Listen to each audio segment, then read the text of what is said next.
Hello, good morning, students of 10th class. How are you now? On today, I am going to be correcting you the part of lesson A Triumph of Surgery.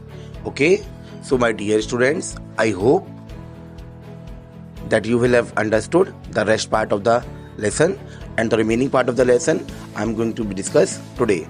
So please, students, listen very carefully. Now let's start. तो मेरे प्यारे बच्चों, जैसा कि मैंने अब तक जो लेसन है अ ट्रायम्फ ऑफ सर्जरी, इस लेसन में आपको बताया you have not a kick in you but I think I know a cure for you. यहाँ पर इसका पार्ट एंड हुआ था। इट मीन्स ये कि डॉक्टर हैरियट ये कहते हैं कि मैं जानता हूँ तुम्हारे में शक्ति नहीं है, लेकिन मैं तुमको किस तरीके से ट्रीट किया जाएगा, किस तरीके से तुम्हें क्योर किया जाएगा, इसको मैं बहुत अच्छी तरीके से जानता हूँ। तो बेटा इस वाले पार्ट के बाद हम चलते हैं नेक्स्ट पार्ट की ओर। Now at the surgery, the household dogs searched round me. Tricky looked down at the noisy pack with dull eyes and, when put down, lay motionless on the carpet. The other dogs, after sniffing round him for a few seconds, decided he was an uninteresting object and ignored him. तो बेटा क्या होता है at the surgery, ये तो आपको पता ही है कि मैंने आपको पिछले पार्ट में ये बताया है कि जब डॉक्टर हैरियट उस ट्रिकी को लेकर जाते हैं तो मिस्टर पम्फ्रे वेलिंग्स जो मिसेस पम्फ्रे होती हैं वो बहुत फूट कर रोती हैं। क्यों? क्योंकि उनका प्रिय ट्रिकी उनसे अलग हो रहा होता है। तो बेटा अब आगे क्या है बताया गया इसमें, एट द सर्जरी, जब वो हॉस्पिटल पहुंचते हैं, जब वो अपने प्राइवेट हॉस्पिटल पहुंचते हैं, कौन? Doctor Harriet. तो the household dogs search round me, वो यही कहते हैं जितने भी वहाँ पर कुत्ते थे, ओके, जितने भी वहाँ पर डॉगी थे, और जो एक्चुअल में जो हॉस्पिटल था वो एनिमल्स का था, डॉग्स और अदर टाइप्स ऑफ एनिमल्स वहाँ रहते थे। तो जो डॉग्स थे सर्च राउंड मी, सर्च का मतलब होता है बेटा उमड़ना, मतलब वो मेरे पास आ गए एकदम से। ठीक है, जैसे मैं हॉस्पिटल पहुँचा वो सारे के सारे मेरे पास आकर असेंबल्ड हो गए। आफ्टर दैट ट्रिकी ने बेटा उस नॉइजी पैक कहा गया है, उस झुंड को, जो शोर शराबे वाला झुंड था डॉगी का, उसे देखा। ठीक है, ये इसमें लाइन लिखी हुई है, Tricki looked down at the noisy pack with dull eyes. लेकिन बेटा बहुत डल आइज से देखा, बहुत जिसे कहते हैं ना नीरस भरी आंखों से देखा, क्योंकि बेचारा बहुत मोशनलेस था। ठीक है, तो जैसा कि आपको पता ही है, क्योंकि जब उसे वो डॉक्टर हैरियट उसे लेकर आए थे प्राइवेट हॉस्पिटल में, तो बिल्कुल भी ऐसे निर्जीव जैसा ही था बिल्कुल वो। ठीक है, कोई इंटरेस्ट नहीं ले रहा था किसी भी चीज़ में। तो उन्होंने क्या काम किया, ले मोशनलेस ऑन द कारपेट, उसको ऐसे मोशनलेस को उसे कारपेट पर नीचे की ओर रख दिया। तो बेटा आफ्टर दैट क्या होता है, जो बाकी के डॉग्स होते हैं, आफ्टर स्निफिंग राउंड हिम, उसके पास आते हैं, उसे सूंघते हैं। बेटा जो डॉग्स होते हैं ना, उनकी टेंडेंसी होती है, आपका देखना, वो सूंघते हैं अपने जो एरिया होता है ना, तो वो सूंघते हैं कोई भी चीज़ खाने से पहले या कुछ भी ऐसा, उन्हें सूंघने की होती है। तो ऐसे कुछ बताया गया है कि आफ्टर स्निफिंग, उसे सूंघने के बाद, round him for a few second, कुछ सेकंड तक, decided he was an uninteresting object and ignored him. ये डिसाइड करते हैं, ये उन्होंने सोच लिया था कि ये अनइंटरेस्टिंग ऑब्जेक्ट है, उनके लिए इंटरेस्ट वाला ऑब्जेक्ट नहीं है, कि उनके साथ जो है शामिल नहीं हो सकता, उनके साथ खेलेगा वगैरह नहीं, उसको इग्नोर कर देते हैं भाई के भाई। ओके, तो इतना बेटा पैराग्राफ आई होप आपके बहुत अच्छे से क्लियर हो गया होगा कि जब वो हॉस्पिटल जाता है, जो डॉग्स होते हैं झुंड बनाकर खड़े हो जाते हैं, उसको रख देता है बेचारे कारपेट के ऊपर रख देता है उसे, किसको? ट्रिकी को। ठीक है, बिल्कुल मोशनलेस रहता है, और बहुत सारे डॉग इकट्ठे हो जाते हैं, ये देखते हैं, सूंघते हैं उसे कि इसमें तो कोई बिल्कुल कुछ इंटरेस्ट ही नहीं है हमें, तो उसको इग्नोर करके वहाँ से चले जाते हैं। आफ्टर दैट बेटा I made up a bed for him in a warm loose box next to the one where the other dog slept. For 2 days I kept an eye on him, giving him no food but plenty of water. At the end of the second day he started to show some interest in his surroundings, and on the third he began to whimper when he heard the dogs in the yard. After that बेटा क्या होता है, I made up a bed for him, मैंने उसके लिए बिस्तर बनाया, बिस्तर लगाया। Okay, in a warm loose box, एक बॉक्स था, मतलब एक तरीके से कहते हैं ना, जैसे वार्म लूज बॉक्स का मतलब है जब अपने रजाई गद्दे लगाते हैं, ठंड का मौसम होता है, तो जो बिछौनी है वो गर्म वाली होगी, हमारी ऊनी होगी, ठीक है, और कुछ रन्स हैं हमारे, और रजाई हमने ऊनी वाली ली होगी, ठीक है, ताकि गर्माहट आ जाए। तो कुछ इस तरीके से उसका वो बेड बनाता है, ठीक है, लू जिसे बोला गया है इसमें क्या, वार्म लूज बॉक्स। एक बॉक्स में एक अच्छे से उसका बेड को तैयार करता है उसे गर्माहट प्राप्त कराने के लिए, नेक्स्ट टू द वन। और उसे बेटा कहाँ रखता है, उसकी बिल्कुल बराबर में जहाँ पर बाकी के डॉग्स होते हैं, ठीक है, वहीं पर उसका वो जो घर बनाता है किसका, ट्रिकी का, उसके बराबर में उसको रख देता है। ओके, आफ्टर दैट क्या होता है, for 2 days I kept an eye on him.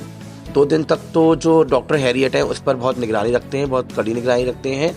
Giving him no food but plenty of water, उसको कोई खाना नहीं देते, लेकिन क्या देते हैं, प्लेंटी ऑफ वाटर, प्रचुर मात्रा में पानी पिलाते हैं। तो बेटा इससे पता लग रहा है ना कि वो उन्हें खाना क्यों नहीं देते हैं, क्योंकि खाने की वजह से, तो ओवर फैट की वजह से वो बीमार भी पड़ा है, ठीक है, खूब खाकर खूब ठूसम ठास, तो उसकी मालकिन ने खिला दिया, ठीक है, अब उसे और खिला करके बीमार थोड़ा ना करना है, तो इसलिए वो खूब पानी पिलाते हैं ताकि उसका जो फूड है वो अच्छे से क्या हो सके बेटा, डाइजेस्ट हो सके। आफ्टर दैट क्या होता है, at the end of the second day he started to show some interest in his surroundings and on the third he began to whimper when he heard the dogs in the yard। बिल्कुल fact है बेटा कि जब वो देखते हैं कि दूसरा दिन यहाँ पर ख़त्म होने जा रहा है, तो he started to show some interest in his surrounding.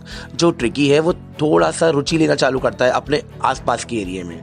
And on the third, और तीसरे दिन, ही बिगेन टू विम्पर, वो क्या करना शुरू कर देता है, विम्पर। विम्पर कहते हैं बेटा रिरियाना, रिरियाना लगता है, कौन, tricky. When he heard the dogs in the yard, जब वो सुनता था, क्या सुनता था, और बाकी की डॉग्स की आवाज़ को आंगन में जो कि चीख रहे चिल्ला रहे होते हैं। After that, when I opened the door, Tricky trotted cut and was immediately engulfed by joy, the greyhound and his friends. After rolling him over and thoroughly inspecting him, the dogs moved off down the garden. Tricky followed them, rolling slightly with his surplus fat. तो बेटा क्या होता है, देखिए, doctor Harriet जैसे ही दरवाजा खोलते हैं, Tricki trotted cut and was immediately engulfed by joy. कि जो ट्रिकी है वो देखते हैं कि जो ट्रिकी ट्रोटेड कहते हैं बेटा, वो दिल की चाल चलता है। दिल की चाल का मतलब होता है छोटे छोटे कदम रखने लग जाता है, और अपने जो उसका लूज बॉक्स था, जो उसने सजाया था, बेड बनाया था, उसमें से दिल की चाल रखता है और आगे की ओर कदम रखता है और आगे की ओर बढ़ता है वहाँ से निकल करके। तो वो बिल्कुल से बहुत चक्किस से रह जाते हैं जो डॉक्टर हैरियट होते हैं। ओके, इस बार भी तो जब वो बाहर निकलता है और थोड़े थोड़े पेस कदम रखता है, and was immediately engulfed by joy, और तुरंत के तुरंत वो engulfed by joy. Engulfed by joy का मतलब होता है बेटा, वो दिखता है कि इनगल्फ हो जाता है, मतलब घिर जाता है, किससे, डॉग से। उनके नाम बताए गए हैं, Joy, the greyhound and is friend. उसका जो डॉगी के नाम है बेटा, ये जो जॉय है, ग्रे हाउंड है, ये हमारी ब्रीड्स हैं डॉग की, जॉय के द्वारा। और ग्रे हाउंड, वहाँ पे डॉग्स होते हैं, ये आ जाते हैं और उनके भी दोस्त आ जाते हैं जो ट्रिकी को घेरे हुए होते हैं। After rolling him over and thoroughly inspecting him, the dogs moved of down the garden. उसको रोल करते हैं, जब उसको बेटा कहते हैं ना, कुछ काटते हैं अपनी ओन लैंग्वेज में, जिसे बोला जाता है, जो अपनी उनकी खुद की भाषा होती जो हमारे समझ में नहीं आती, तो उसे रोल करते हैं, उसे लुढ़काते हैं, किसको, ट्रिकी को, मतलब प्यार करते हैं, ठीक है। तो उसे लुढ़काने के बाद क्या होता है, after rolling him over and thoroughly inspecting him, और उसे इंस्पेक्ट करते हैं, उसका परीक्षण करते हैं, ठीक है, देखते हैं उसे। उसका इंस्पेक्ट करने के बाद, उसका निरीक्षण करने के बाद क्या होता है, कुछ देर बाद डॉग्स जो होते हैं वो गार्डन की ओर चले जाते हैं। ट्रिकी फॉलोड देम, अब ट्रिकी उनको फॉलो करता है, ठीक है, उनके मतलब वो आगे चलते हैं तो उनको पीछे पीछे चलता है उनका ट्रिकी भी, rolling slightly with surplus fat. और बेटा इस दौरान क्या होता है, जब वो चल रहा होता है तो वो भी लुढ़कता पुढ़कता सा चल रहा होता है, बिकॉज ऑफ दैट, क्योंकि वो बहुत क्या है, बहुत मोटा है, सरप्लस फैट है, एक्स्ट्रा ऑर्डिनरी फैट है, ठीक है, इसकी वजह से। सो बेटा इसी सरप्लस फैट की वजह से वो लुढ़कता पुढ़कता सा चलता है, क्योंकि बहुत मोटा तो होता है, ये खिला खिला के मालकिन ने तो कोई कसर छोड़ी ही नहीं, वो बेहतरीन से बेहतरीन आइटम खिलाए उसे, ठीक है। तो इस तरीके से वो लुढ़कता पुढ़कता सा चलता है। बड़ी वैसे बताऊँ, बहुत आराम की ज़िंदगी जी रहा था बेचारा, है ना, कितना आराम। वो डॉग ऐसा इतना ग्रीडी, जो खिला दो वही खा लेगा। खैर बेटा आफ्टर दैट क्या होता है, Later that day, I was present at feeding time. I watched while Tristan slowed the food into the bowls. There was the usual headlong rush, followed by the sounds of high-speed eating. Every dog knew that if he fell behind, तो बेटा behind the others, he was liable to have some competition for the last part of his meal. तो बेटा क्या होता है कि later that day, उसके बाद क्या होता है, उस दिन के बाद I was present at feeding time, मैं वहाँ पर उपस्थित था, डॉक्टर हैरियट कहते हैं, जब उनका खाने का समय था डॉग्स के.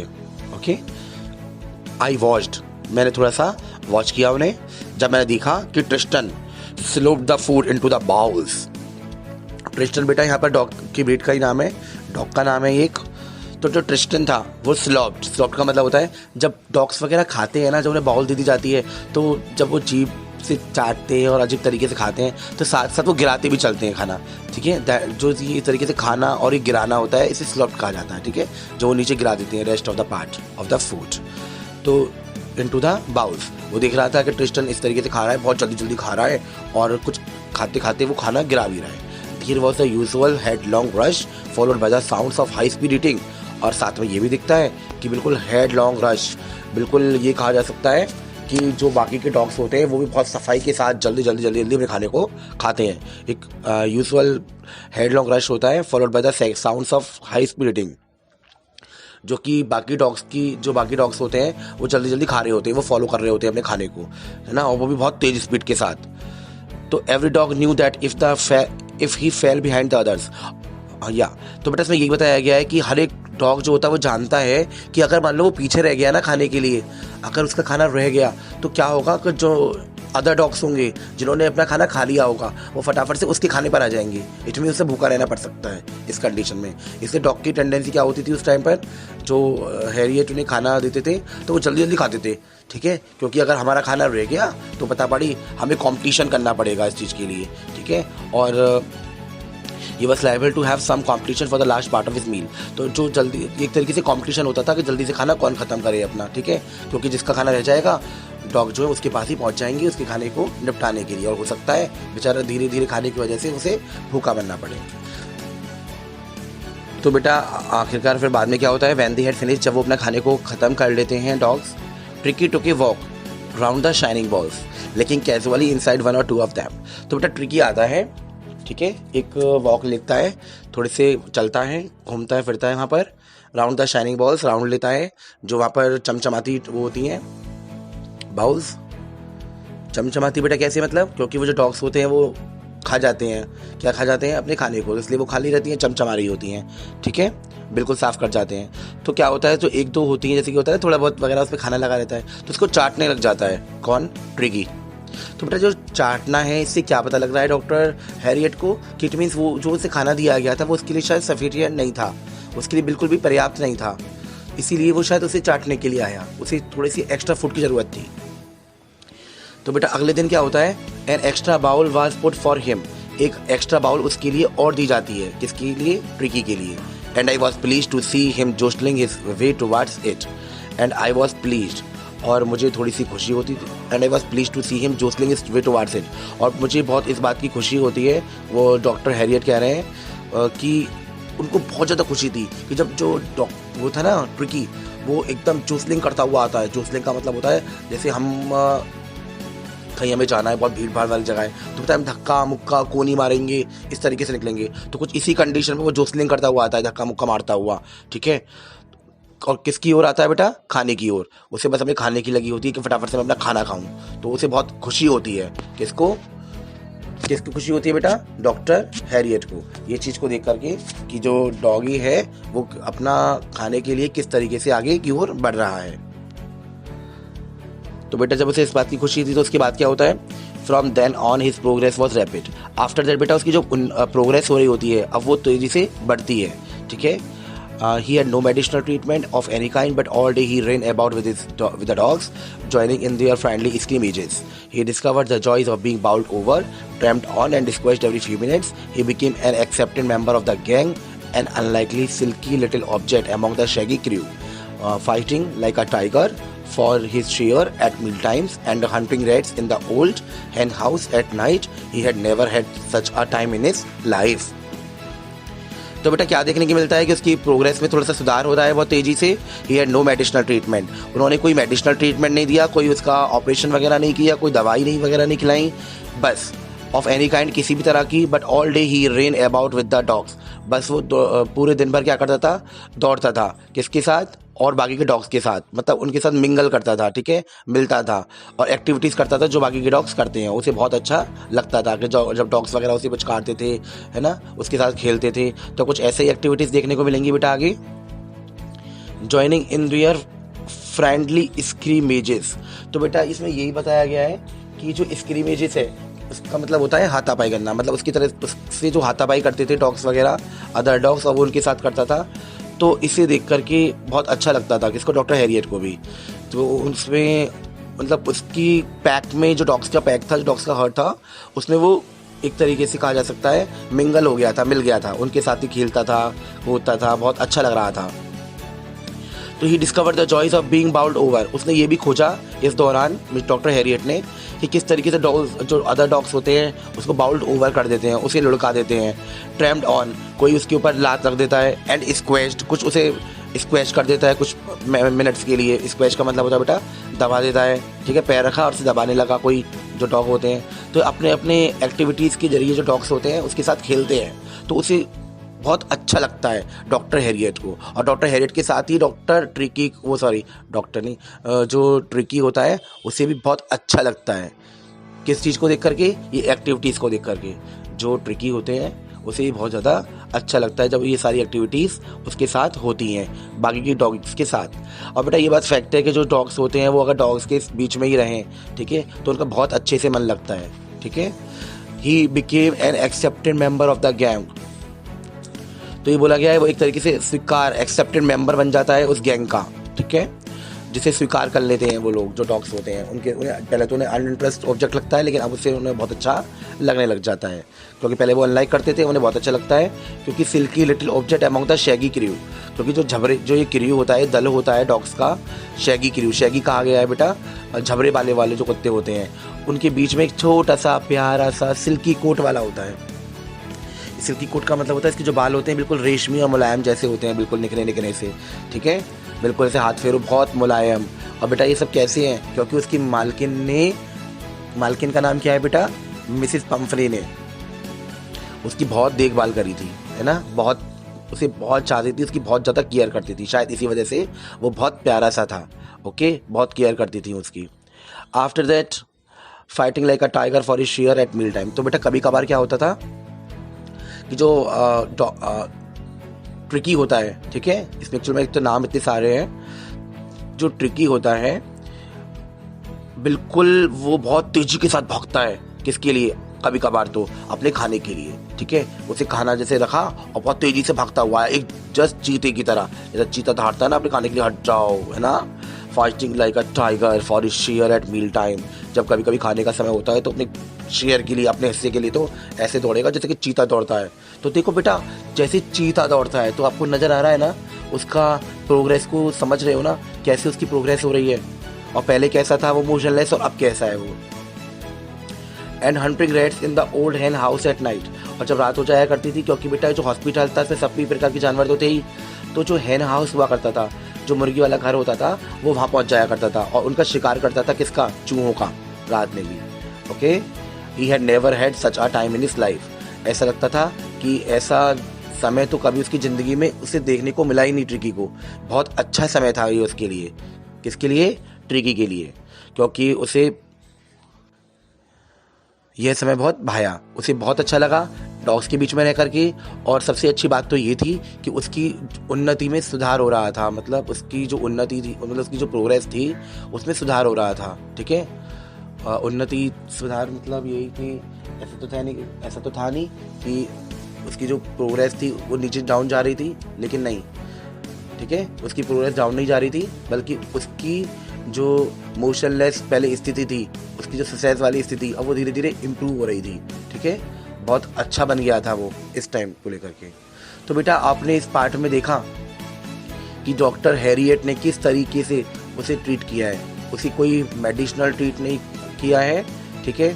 उसे कैसे ट्रीट किया है, उसे फिजिकल ट्रीटमेंट दिया गया है rather than emotional treatment, okay.